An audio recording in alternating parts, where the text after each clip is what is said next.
Assalamu alaikum Sinthiou Bamambé Banadje, la commune de Sinthiou Bamambé Banadje.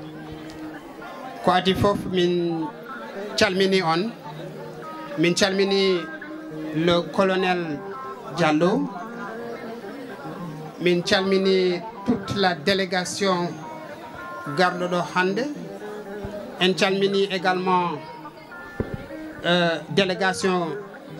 gimmiɗo département dans le département de Kanel, mon bamido représenté le coordinateur départemental. Au nom du coordinateur départemental, min bion odo journée on wadi faïde. Cette journée culturelle, vraiment, ça a été un moment de retrouvailles parce que min tawido guidirabe, min tawido sehilabe, min tawido bandirabe. Min nani kadi ko wada hande ko fate consultation ngaji au niveau médical. Plus de 1880 personnes ont été consultées, ont été également offerts des médicaments gratuitement. Donc non ko hunde mawde no fewi. Donc pour le département de Kanel, min bawa artedo tam min badani féliciter dans un premier temps Bokar Issa Ndiaye. Amin gandi darnde makko e nder département he, amin gandi darnde makko au niveau de la commune. Personnellement, min baddi les études depuis l'école primaire jusqu'au collège, min makko et le docteur Alpha Ba. Donc c'est un homme d'action, c'est également un homme très généreux. Eden fo eden cetti dum eden gandi dum. Donc en tant que biddo département, en tant que également représentant du coordinateur départemental, min bawa artido hande taw min badani féliciter darne moko et dole moko et dans le département. Amin bad également féliciter mon frère, mon collègue docteur Bassoum. Amin gandi ko kanko jogi la section sanitaire. Il a également fait de gros efforts pour avoir vraiment ces consultations de yimbe badi hande di. Je vais profiter de l'occasion pour remercier notre parrain, le colonel Samba Khalidou Diallo. Amin Bima, vous avez compris les enjeux. Monsieur le colonel, vous avez compris les enjeux. Pourquoi je dis ça? Parce qu'il faut dire, monsieur le colonel, âge avancé, mais il a compris les enjeux. On va accompagner cette jeunesse, Bip et Moko, Badirabe Moko, pour accompagner dans ce projet-là. Donc, vraiment, monsieur le colonel Diallo, vous avez compris les enjeux. Je vais inviter tous ces collègues qui sont dans le département, dans les communes du département de Kanel,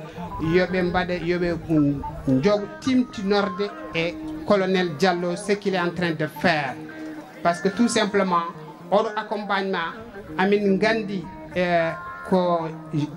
âge de retraite au Wani, mais malgré tout ça, au Djabi, rendu des souhabébé, au Djabi, accompagné. Donc, Amin bien, félicitations le colonel. Et Minbawa Kadi de terminer notre discours sans également remercier toute la population de Sinthiou Bamambé. On a hande notade ces journées culturelles-là. Ces journées culturelles ont été vraiment une grande réussite. Par rapport à ces activités-là. Nous min basatan rabigina min gadi ettobe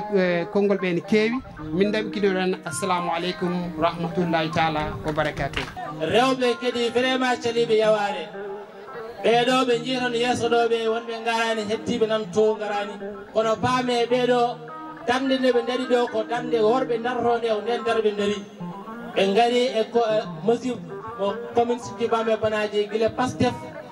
ene muusi waɗe ɗo représenté ko nden ɓe daari haɗum woni ɓen jogui noon konngol haalte ɗo bisimilla maɓɓe commune Sinthiou Bamambé Banadje Fass Diawɓe ma Jumba on calminama on juurama goto foof inde mum yettoɗo mi calmini colonel Diallo mi calmini Bokar Issa mi calmini leader uji Pastef foof wonɓe ɗo représenté mi calmini kadi rewɓe commune Sinthiou Bamambé Banadje ko bismali moon toon bisimilla moon mi salmini on no feewi goto kala inde mun e yettode mun e mi haala inde JPS à travers journée culturelle ɗi mbatten ɗi à travers nos 72 heures donc adi fof ko weltade et parrainage monsieur le parrain donc tobibe le parrain be djumani et la personne woni bammen jinnado men mawdo men gardido men hono bammen colonel Samba Kalidou Diallo so dum don benni JPS firti ko jeunesse patriotique du Sénégal ko zone di ganduda ene jalliti no feewi pour le développement du pays woni nafoore leydi ndi yarude yeso ko yimbe ganda be kabama e projet PASTEF no feewi be darni koyde be mbadi battre corps et âme pour la réussite du projet pour encore PASTEF ari hande au pouvoir donc reconnaissance en wonde jarnade be l'ensemble de la JPS parce que mo wi JPS wi PASTEF hande so hebi lamu ko Allah e jeunuji di PASTEF so hebi lamu ko Allah e rewbe be donc gatche ngalama JPS non sambi mbadalimo mi juumat ko dari do ko fof mbada way wiide ko JPS parce que c'est à partir de 15 ans ha fay 35 ans mbadi wiyon ko enen gondi politique o rendinani en heden dendi ko heewi heden jogi avenir yeso men nous sommes la jeunesse et puis nous sommes appelés à relever le défi dum non non wadar dum ko yimbe denda mbaso wonde hasideji yimbe denda jiidi yumme baba yimbe ben denda mbada œuvrer dans l'art mbada œuvrer en une parfaite collaboration salminde jinnado men teddudo ginnirado dido nyaldi tati pinal et safara et cellal et labal les 72 heures de PASTEF section commune Sinthiou Bambe Banadji eben calmina dendangal arbe tawtorede arbe do hande e jaggube hen ha nyalawmaji di mbayi no mbayni donc c'est un plaisir de prendre la parole au nom de tous mes collègues membres de PASTEF commune Sinthiou Bambe Banadji pour wadde remercier et andinde yimbe be PASTEF Sinthiou Bambe Banadji so rendini doole mum e moyeji mum mbele addude dum e der wuro ngo sabu hamin jogi ha hande PASTEF ene heddi e noddango ngo ganduda le don de soi pour la patrie ko goto fof wadi jungo e jeyba mum goto fof wadi warñede mum goto fof wadi ƴiƴam mum ngam arde e der ngendi men wuro men der commune men mbawen wallodirde e mabbe ha ɗeɗo golle jubba donc ɗum ɗon déjà c'est une première rupture politique mo ganduɗa meeɗa ka yiyede so wona e der PASTEF goto fof ko jarlitiɗo jawdi mum jarlitiɗo temps muɗum ari waɗi ɗum beele rokka ɗum leydi ndi walla rokka ɗum wuro ngo sabu consultation gratuite heɓama waɗede hen ko adi en gudditiri ɗum deftere Qur'an teddude nde donc ɗum ɗon ko gueɗal mangal kadi ko duwaw joguiɗo ɗo fuɗɗi kono ala ɗo haaɗi ko heddi ko won leɗɗe lorade hen lora kadi e nokkuji meɗen dendaɗi woni des édifices publics yimɓeɓe keeɓi également wadde hen ñalawma hande o safaruji e rokkirde dendagal leɗɗe ɓen dañnoɓe ƴewtede hande o e nder école Sinthiou Bambe 1 donc ko wiide tan dendagal toutes les commissions gila golle ɗe puɗɗi la diaspora joɗiniɓe ene diaspora taw ko représentant ji PASTEF Sinthiou Bambe Banadji kamɓe fof kadi ɓe mbaɗi hen juuɗe mabɓe mais également les commissions en mbawa hande o haalde taw en jettani toutes les commissions wonɓe nder ɓoggol WhatsApp mais également wonɓe kadi ɗo e nder commune o goto fof nde yonti darade nde darima nde yonti yehede nde jeehi nde yonti nannede juuɗe e jiifaji jaltini mbaɗi hen beele goto e meɗen fof yiito hoore mum e golle golleteɗɗo ɗe donc e nder ɗiɗon commission ngaji ene jogui commission ngaji kanji fof goto fof kala ko halfinano alhamdulillah e jamma hande o waɗi ko halfinano ko temedere e nder temedere manam so objectif o wonno ko 100 goto e mabɓe fof dañi 100% satisfaction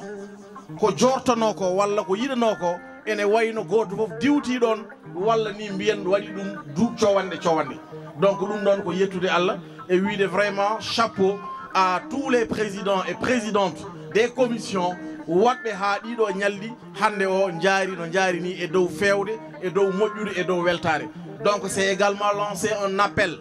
à tous les fils et filles de la commune de Sinthiou Bamambé Banadji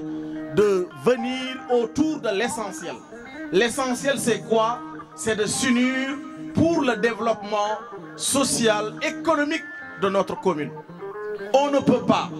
et on ne pourra jamais, au plus grand jamais, aller en rang dispersé pour atteindre les objectifs du développement que nous nous sommes fixés. Il est alors important de rappeler ici, pendant cette cérémonie solennelle, de faire un appel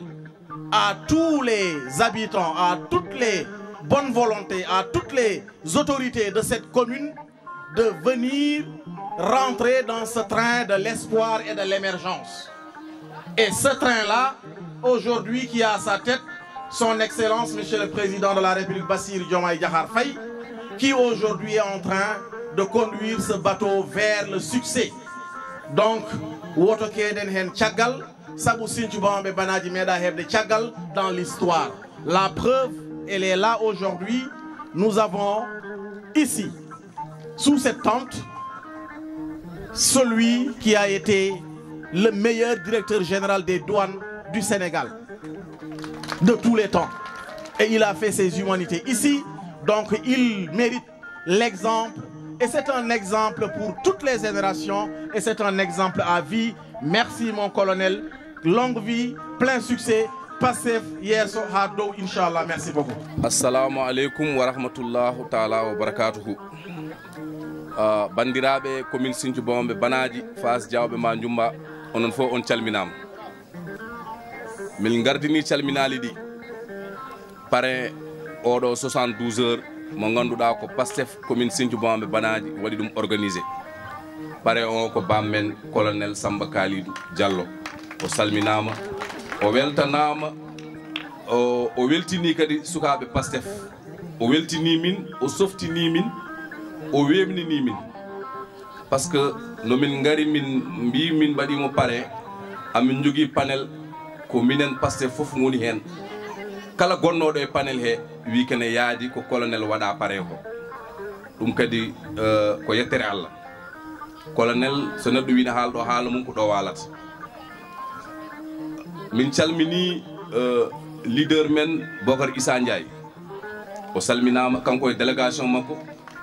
Min calmini docteur Sadou Sarif Daf mo ganduɗa ko musidɗam min personnellement grand frère am ko musidɗo aussi Bocar Issa o ummi ko ha seedo o ari ha ɗo en pour hawrude cérémonie o. Docteur Sadou Sarif Daf Pastef commune Sinthiou Bamambé Banadji vous remercie amplement. Min calmini coordination Pastef arɓe ɗo en ɓe fof ummi ɓe bang yo bang hay goto yejjitaka.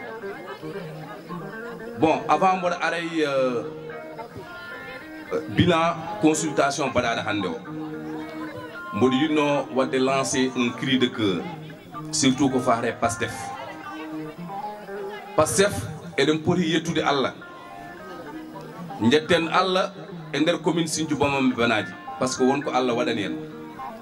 Eɗen jogui ɗo nomination ngaji ɓe ganduɗa koye laamu hesungu Bassirou Diomaye Faye e Ousmane Sonko kooli ɗumen nanni ɗumen e laamu o adi nannude laamu ko ministre Alpha Ba o rewni hen Cheikh Nia ɓe fof koye nokku he jeeya. Allah walli en bammen colonel Samba Kalidou Diallo mo ganduɗa hande commune Sinthiou Bamambé Banadji doole makko politique o holliri ɗum ɗo hen e élection locale ɓennuɗo o dañi ɗo ko ujunnaji ɗiɗi e pawɗi kartal. Allah walli en kanko kadi o ari o wi ko sukaɓe ɓe o dusat ko sukaɓe ɓe o wallata. Ɗum noon enen Pastef mbatten haqqillaji jañen ɓerɗe men gudditen ganden eɗen jogui walloɓe ganden eɗen jogui walloɓe. Colonel Samba Kalidou nanɗo, Bocar Issa Ndiaye nanɗo, ministre Alpha Ba en nanɗo, Cheikh Nia ari ko c'est un nouveau ministre, sukaɓe leader aji mawɗi jangguɓe nanɗo ene mbayno leydi somi limi tan mi juumat. Rewɓe ɓe mosib ononne ɓeydon tinnare ɓeydon uddidde parce que élection gañoto ɗum ko rewɓe ngoni ɓe ɗannaki ko rewɓe jooɗe galleji donc mosibo il faut mbaɗon ɗum massifier rewɓe ɓe jaññon ɓerɗe mon gudditon rewɓe leeɗe ɓe nder wuuro he leeɗe ɗe fof jogoɗen hen section ngaji taw so rewɓe noddama aɗa wawi wadde réunir 1000 walla 2000 femmes ɗum ko liggey namdi donc ganden eɗen jogui doole eɗen jogui yaaduɓe men ko wayno colonel Samba Kalidou Diallo tinnoɗen bon mboɗomi juuta seeɗa mi arte hande bilan santé hande mbaɗaɗo hande o hande consultation waɗama ko wiyete consultation gratuite woni safara taw hay goto yoɓani haydara a yoɓani ticket a sotta leɗɗe ɗum woni consultation gratuite holno safara o yaari safara o ko médecin ji gari hen ce qu'on appelle des médecins généralistes médecin ji généraliste ɗi ɓe gari ɗo ils sont au nombre de 5 ɓe mbaɗi consulter à peu près 600 et quelques personnes cardiologue ari waɗi consulter 100 et quelques personnes gynécologue ari waɗi consulter 50 et quelques neɗɗo woni capanɗe joyyi e jeenayyi neɗɗo pédiatre ari médecin généraliste baɗɗo office pédiatrie ari waɗi consulter 104 e capanɗe jeeɗiɗi e joyyi cukalel ophtalmologue ari woni cafrowo guite o waɗi consulter 300 pawɗo neɗɗo fof no rendinande Aliou Mamadou Ba rendini ɗum waɗi ɗum synthèse ɗo e nder commune Sinthiou Bamaɓe Banaji ujunere e 393 neɗɗo cafrima hande joɓani ticket joɓani lekki tacculen lolu gay tacculen ko baax mbaɗe hen kella no wela ɗum ɗon ko yettere Allah yettude colonel Samba Kalidou Diallo gardiɗo ɗum o cuusnuɗo min ɗum o yettude Bocar Issa Ndiaye kanko wonno chargé des relations extérieures kala moyen baɗaɗo hen ko doole makko e darde makko médicament ji garɗi ɗi ko doole makko kadi e darde makko e relation ngaji avec les ministres Alpha Ba Hannibal Djim e Rougui Sow ɓen fof mbaɗi hen doole mumen e darde mumen hande haydara ala ko Pastef commune Sinthiou Bamaɓe manquira pour wadde massifier parti o e nder commune Sinthiou Bamaɓe Banaji bam men colonel ari o wi koye men o wondi koye men o yaaji gudditenen mo keɗoɗen mo leader aji ɗi ganda valeur makko Pastef andamo Ousmane Sonko joddo e makko Bassirou Diomaye Faye joddo e makko jogoɗen doole e nder commune Sinthiou Bamaɓe Banaji sen jeehi élection mbawen gagnade ɗum eyyi bandiraɓe mi juuɗe micro he no feewi Allah jarama on jarama alon hagge donc min calmini hono poppare ñalawmaji ɗi woni bamen Samba Kalidou Diallo o salminama no feewi kadi en calmini ɗon Bocar Issa Ndiaye ko gandanɗa hoorema hande hay goto namdora homo au niveau du département hamin gardi ɗon e délégation Seno Palel naɓe en même temps aussi min mbaɗi ɗo représenté hono frère patriote Hannibal Djim ɓen gardi ɓe noon Aliou Sam nene hen donc ko neɗɗo makko ko kolaɗe makko kadi ko jaadiɗo makko également Sadou Daf kadi hamin gardi ɗo aussi e bandiraɓe amen rewɓe e Abou Sow en e woɓɓe hono ɗiɗo journée aji en tout cas kal cellule walla kal section e nder département Kanel ene foti wadde ɗum par ce que yimɓeɓe ene manqui andude Pastef ene manqui andude importance le parti Pastef parce que Pastef il faut pas même c'est un parti de développement ko parti mo gandanɗa hoorema noddi yimɓeɓe koye développement koye ɗomtare e nder hen noon ɓe mbeɗe en tout cas waɗa lancé un appel à la jeunesse de Sinthiou Bamaɓe Banaji et à la jeunesse également du département de Kanel yoɓe mbattu haqqille en tout cas on certaines secteur aji par ce que ɗin secteur aji c'est des secteurs de développement ko nande agriculture woni ndema biyaɗo agriculture fo noon haqqille mum yahata tan koye ndungu ara yimɓe ndema alors que département Kanel ene waɗi potentiel agricole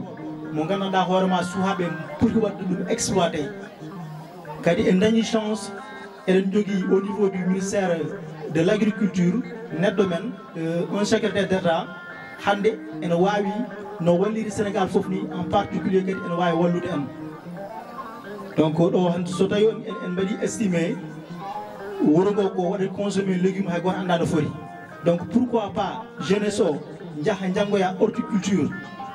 mbaɗa aménager des terres ndema hen au lieu que yimɓe ne jaaha ɗo ha Mboro ha secteur aji goɗɗi ene gadduya en tout cas ene gadduya légume pourquoi pas jeunesse o wawa wadde on effort donc ko gueɗe ɗe gandanɗa hoorema ɓe en tout cas jeunesse o ene foti jaggude hen kadi chance mo keɓɗen ɗo o pour artude tan e mo mbarmi ɗo représenté o Hannibal Djim kankone so tawi a limi Alpha Ba hande dans le département de Kanel aɗa wawi limde kadi Hannibal e département Kanel he en moom en dañi chance woni commune de Ndendori to Mohamed Djim woni to walla mbiya village de Seno Palel walla commune de Sinthiou Mambe Banaji aussi eɗen jogui yimɓe men mawɓe ɓe gandanɗa hoorema ko gonga leydi ndi foof ene sohliɓe mais enen hande kal ko cuhluɗen haaɓe gara sara men haaɓe gollide men haaɓe mbadde men kala ko jiiɗen donc ko ɗon poɗɗen enen aussi famde ɗum ndewen caggal mabɓe ndewen caggal le parti PASTEF pour mbawen hebde ko heɓere hen ho en gardini salminaɗo ndu e jinnaɗo men Baban Yangue guinniraɗo ñalɗe ɗi hono colonel Oumar Diallo sen calminimo tan en calmini yimɓe foof dariɗen ɗo ko darde banen debbo hono sohna Rougui Aladji Sow coordinatrice Promosem o yiɗino arde ñalɗi ɗi o renda e meɗen kono mataw wonno yaari tan omo ñaago en hen yafuya omo wiya noon kanko e men gondi e golle ɗe mbatten de jamma e ñalawma subaka e kikiɗe sen darima ɗo noon tawde ken jibinande wuuro ngo ken suuhaɓe e wuuro he ko mbattuɗen haqqillaji faade joni eɗen jiiya politique wuuro ngo no yarata sen darima ɗo alay saago woto ko kaleten hay sinno ko minute goto jaafoɗon jammo o fuɗɗima jenggude bandiraɓe Sinthiou Bamambé naaɓe e bandiraɓe Banaji naaɓe mbatten haqqillaji men e koye men tinnoɗen e koye men neɗɗo kala ko aɗa yaaha kala ko aɗa dilla kala ko aɗa daro woto yaaru hen ɓernde yaaru hen hakkille hande so tawi jiɗɗen ko ɓamtare commune men jiɗɗen ko développement wuuro ngo jaadeten koye parti PASTEF sabu ko heɓate ko foof hande ko toon heɓoto en jii koye ndungu gonɗen beeli men nene mbaɗi ndiyam wuuro men ne heewi ɓowɗi jaafoɗon commune aji meɗen ɗiɗo budget commune municipal budget municipal men somi juumani ko environ de 300 millions 300 millions wawa wadde hay canal goto alay saago jokkodiren e laamu ngu jokkodiren e mabɓe ɓe gaddana en ɗo projet ji mawɗi wuuro ngo wawa yaade kala ko jiɗɗen mbawen wadde ɗum ɗon noon tabihinta ɗum ko jaggen hen c'est vrai ken Sénégal naaɓe kala ko foti waɗede e leydi he eɗen poti waɗanede kono noon so rawanu ngottani uurani ottani laasi mum yaɓɓete politique a dillat dillina mbaɗa so élection aji jalti résultat ji ma mawna keɓoyo dow janggo e jaam ko jiɗɗa fof namdoɗa mbatten haqqillaji e koye men ƴeewen ko waɗate ko waɗanteɓe ɓe ala ko ɓuuri en ala ko daɗi en mbatten haqqillaji e koye men ƴeewen sans jude ko gonnoɗen e dow mum ko garen e parti PASTEF ƴeewen no développe ɓe wuuro men gonno ɓamtori nongo ɓeydori nongo yaari yesso ɗum tan on ko jinno ɓeydina assalamu aleykum wa rahmatullah calmini bandiraɓe ɓe foof arɓe ɗo ɓe en jarnimamaɓe enen noon garduɗen koye colonel Diallo woni parrain men officiel o colonel Diallo o ari on noddima o notima o arde belemma o arde délégation mawɗo délégation mo ardi o omo arde Djibril Sow woni mbiyatamo SG secrétaire général omo arde Mamadou Moutar Sow omo arde Idi Malik Diallo o ari ɗo o tawi ɗo kadi délégation baɗɗo fayida ene fadimo kamɓe fof ɓe gardi aɓen ɗo e tribune he en mbawano haalde inde mabɓe kamɓe fof par ce que nden sa haali wodanma haalani kamɓe fof aɓen ɗo en calmini kadi heddiɓe Dakar ɓe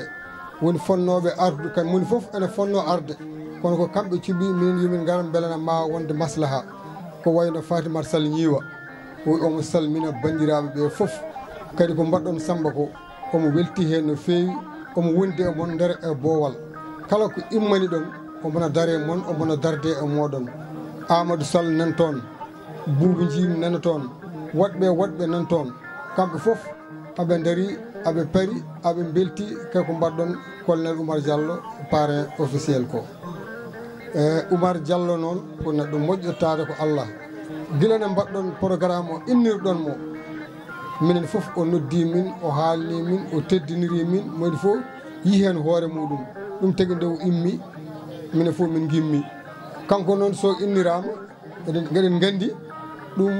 hawnatako gara o innirama e Sinthi Bambe o innirama e région o innirama e Sénégal fof ene andi Oumar Diallo ene waɗi reconnaissant e banggue Oumar Diallo fodde ko liggi e rendiɗo leydi omo dañi sens wona moni fof dañi ɗum guila ko suka guila ko étudiant omono daari tan omo darani ngoɗo wuuro o dañi sens o yontidama e tani ko en o yontidama e bammakko en o yontidama e mawni ko en o yontidama e guiƴi ko en ha hande o yontidama e ɓiɓɓe makko eɗen ñaago Allah kadi yo duuso ɓooya donc ko neɗɗo mo ganduɗa ko baɗɗo fayida no fewi kadi ko neɗɗo kawniɗo mo weeɓani famde nde won noon charge aji ɗi o jogui ɗi foof eno e wonde disponible ni ene haawi yimɓeɓe foof ɗum noon ɓaade Allah hokkimo ngal gueɗal dardade e makko nde so tawi o salaki neɗɗo o fotani salade dardade e makko o wi noon on wonɓe ɗo ɓe wonɓe tribune ɓe e jooɗiɓe siège uji ɓe e waɗaɓe invité ɓe garani représentant ji mabɓe onon foof omo salmina on omo juuro on omo jarno on omo wiya on kadi o mona ɗo wonde e moɗon hande e janggo e ɓawo janggo kala ko gimmani ɗon kene waɗa développement tan andi kala ken ɓamta wuuro ngo kala ken ɓamta département o kala ken ɓamta région o kala ken ɓamta diwan o son noddimo omono darde e moɗon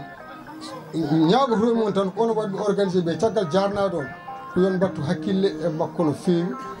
kettoɗon conseil makko oɗon gandi ko waɗe leydi he ko so tawi o waɗi ɗum Sinthi Bambe wona haala développement Sinthi Bambe haalte ɗum noon pour wasa junnade mawɓe noddo to wayno Samba Sylla jiiɗi yaade han kadi ɗum noon min calmini on omo juuro on omo ñaagono on Allah moƴƴere omo wi on kadi bisimilla moon hayso janggo son mbaɗi ko waydani son jinnitima janggo kadi o artat ɗo ɗum noon assalamu aleykum wa rahmatullah min ummi ɗo ko Dakar lamorgo leydi Sénégal tawa kadi ko jamma he canki o min mbaɗa délégué ji timmuɗo ummade Dakar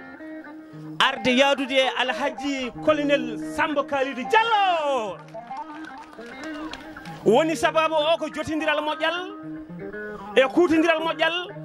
hakkude makko e ɓesgu Fuutankoɓe ɓesgu Sénégal naaɓe jooɗiɓe Dakar lamorgo leydi Sénégal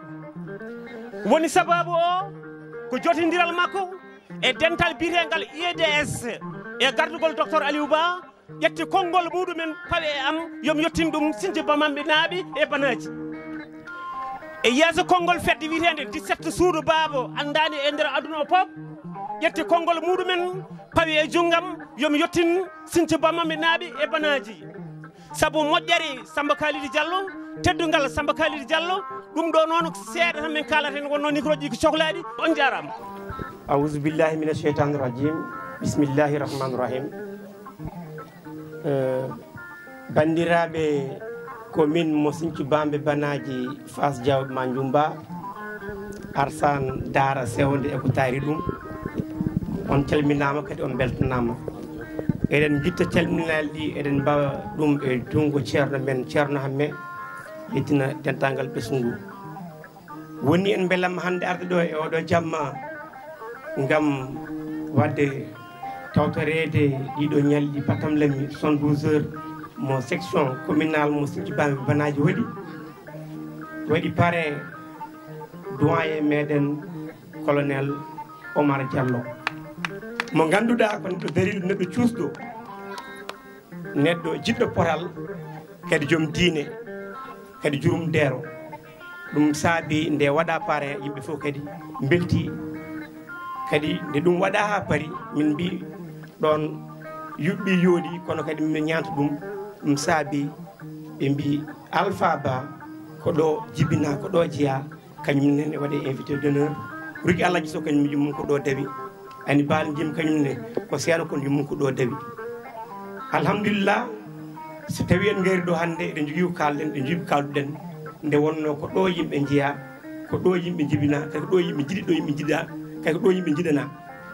donc jeunesse Bambi Banaji hannde alhamdulillahi rabbil alamin en dañi hannde fartaŋe dañde oɗo doyen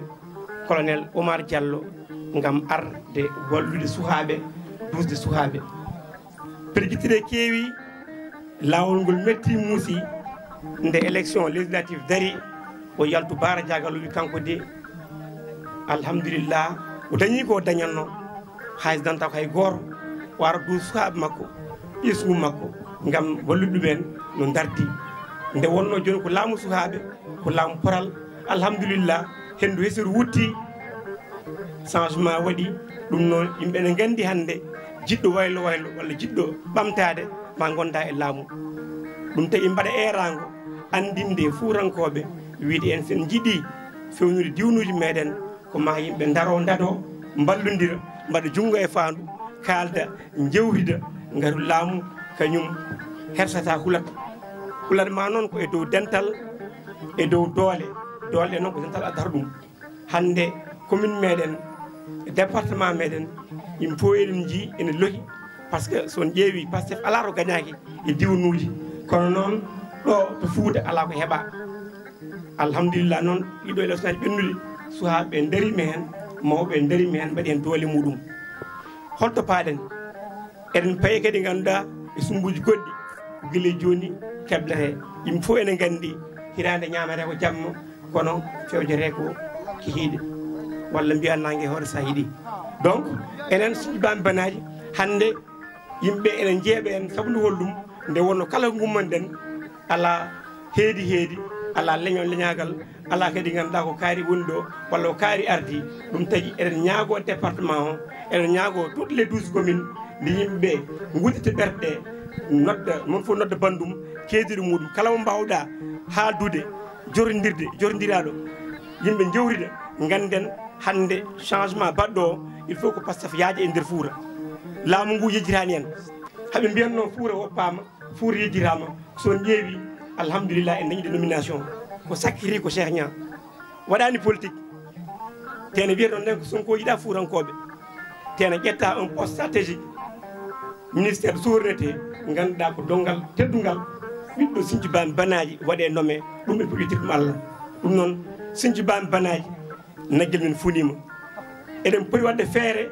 no yimɓe ballodiri mawɓe gara suhaaɓe gara caggal Baba Samba keeda toon minen min keeda banggue ballodiren ƴeewen ɓamtude parti o e diwan he kala commune gonɗo ɗo les 12 communes kadi yimɓeɓe laaɓodira deedi kala garɗo uttire damal wertane leeso onon rewɓe onon goni denol onon goni ganduɗa hoore lawol woore kam ɗum ko rewɓe noon amin ñaagui on nde ballodirton garon e dente he jewri ɗon pewji ɗon ɗum kadi min ne walla min gari kala gorko daari suyani no debbo ɗum cuusal wonta hen laamu ngu alhamdulillah holko ngu fuɗɗi wadde gongo ni ngu ɓooyani ɗo on jiñen tan ko ɓooyani ɗo lampaji toruɗi gaddama kono noon yimɓe fof ne gandi commune liggo ɗum ko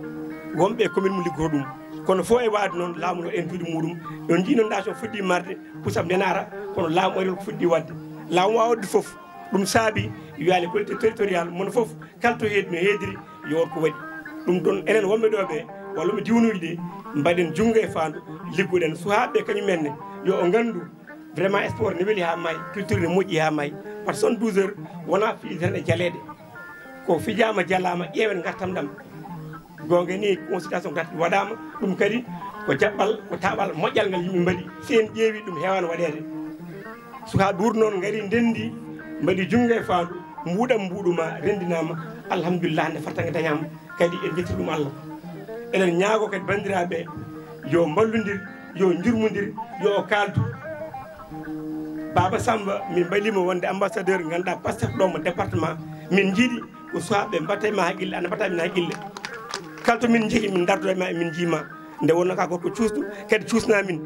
sukaɓe kañumen to jiima tan ala kuuli hande Sinthiou Bambi Banaji ko ɗo tan garata jiya suhaaɓe fof ndenda guitta konngol mbaɗa e goto taw ganduɗa kadi watta gulwuli ɗum noon kadi koye tarallo no feewi amin kawri kadi min jiiɗi onon arɓe ɗo ɓe département vraiment nane doyen lasan arini ɗo henna guila futuru ɗo ɓe goni ha 20 heures ha 22 heures ɓe keeɓino jooɗade yidde fadde kono noon taw jamma o jenggi kadi ɓe jafni en kamɓe doyen Guissé ko yimɓe fabɓe jarnede les parrains aussi encore Samba Kalidou ala ko waɗani oɗo journée waɗi hen peeje makko waɗi hen doole makko kadi waɗi hen ko foti wadde foof ha ñalawmaji ɓenni poti ɓennirde ni kadi kamɓe kadi les invités d'honneur monsieur Alpha Ba waɗi fodde muɗum ha golle ɗe jubbi ani baal heetani hen caggal ɓurki so heetani hen caggal kadi la section communale mo Sinthiou Banaji kala commission resnono no Mamadou Mari wini waɗi golle mum ha yuɓɓi timmi so ɓurtani kam ngakkani ɗum kadi ko yettere Allah heddo noon bandiraɓe ko joni puɗɗi jiɗɗen ko kala foof e saaha yimɓe kawra gueɗe bandani mbaɗɗum ɗum kadi en jeeya ko wallata mawɓe rewɓe amin ñaaji on ne garoton ballon suhaɓe yimɓe dardo yimɓe jewtude yimɓe pewjide gam ko yiiɗa e wuuro men ko wawa heɓede par ce que so cohésion social ala so yimɓe ganduɗa ɓerɗe ɗe kawrani jewritta ala ko mbawi dañde sen jii hande ɓerɗo hande oɗo hôpital ken daro e ujunere e temedde jeegom mbal ujunaji ɗiɗi neɗɗo ara safrade sa ƴeewi ala yettode ala leegal ala kadi ganduɗa ko galle yimɓe fof gaari ɗum ko ɓamtare wuuro so wiyama nafoore are wuuro oto ƴeew kaari holto heedi oto ƴeew kaari holto jeeya ƴeew kaari ko addi ko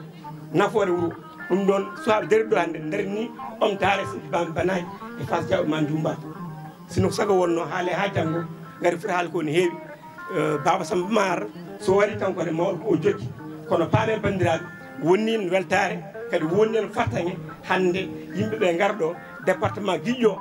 arde e délégation baɗɗo fayida mo ganduɗa coordonnateur Pape Oumar Sarr ne fonno arde kadi min jogui gandu lomtini kadi ɓe lomtini ɓe ko yimɓe timmuɓe Moussa Bayen gaari ɗo Aliou Sami oɓɓe kamɓe fof ɓe gaari ɗo kadi addiɓe ɗo henna sowona arde yidde yawtude meɗen kadi renndon jammaji ɗiɗo nde wonno ko jammaji battable muji kalteɗe janggo bandiraɓe mboɗo ɗeɓe jurnade sino ko sagam no mbimini tan min continue yewtere nde kono vraiment woni en beltire beelemma on jarama Allah jarama Allah yii golle moon e balle moon yo Allah yokk wassalam أعوذ بالله من الشيطان الرجيم بسم الله الرحمن الرحيم والصلاة والسلام على رسول الله bandiraɓe commune Sinthiou Banaji Fass Diawɓe ma Jumba Sewnde Alassane bandiraɓe non fof on calminama on juurama bandiraɓe Pastef naaɓe mo commune Sinthiou Banaji Pastef naaɓe mo département de Kanel à région de Matam mi salmini on mi juurima on gardina e salminago ngo e ziyara o min pawa ɗum e juuɗe hilifaɓe men diine e aada hilifaɓe men diine sharifaɓe wonɓe ɗo e wuuro ngo e diwan ɓe ceerno men ceerno Hammet Banaji ceerno men ceerno Bocar e heddiɓe fof min pawa ɗum e juuɗe mabɓe ɓe jettina khalifaɓe aada min calmina maire wuuro ngo ministre Mamadou Talla e bandu men e wondiwu men min calmina Sinthiou Banaji naaɓe cadre uji wonduɓe Oumar Diallo gila 1960 ha e ñalawma hande o amin darani Sinthiou Banaji ko wona politique amin darani ɓamtare Sinthiou Banaji min nodda hen fedde Ades Ba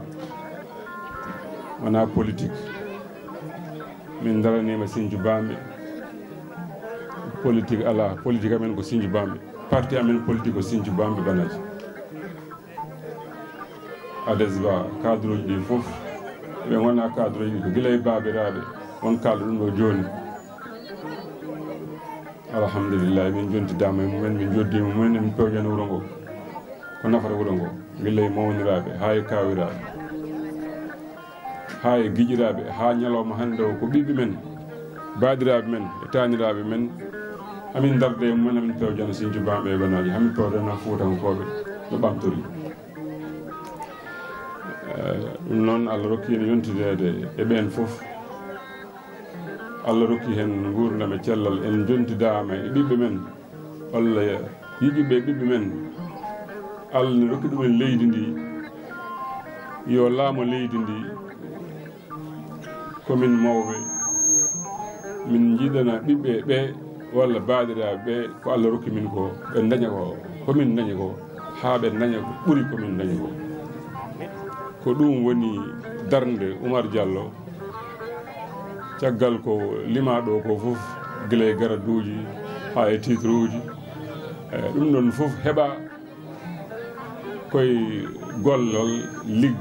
ligganade leydi ndi ligganade diwan mumen hay hunde hen en keɓani ko politique rokki en keɓani ko cehilagal rokki en ceɓani ko jinngol rokki en hokki en ɗum ko alhamdulillahi gandal men hoolare mawɓe leydi ndi faade e men gila Abdou Diouf ha Abdoulaye Wade ha Macky Sall alhamdulillahi en keeɓi ala traite Macky Sall en heddori taw en duusiɓe haaɓe jeehi ɓiɓɓe men gari keeɓi leydi ndi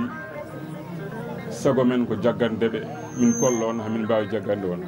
on ko Oumar Diallo Allah resdi ɗum e leydi ndi on ko Allah resdi Oumar Diallo e wuro ngo guila e bandum men ha e sehilaɓe mum ha e yiɗɓe mum ko Allah resdimi ko mi wallodire e mon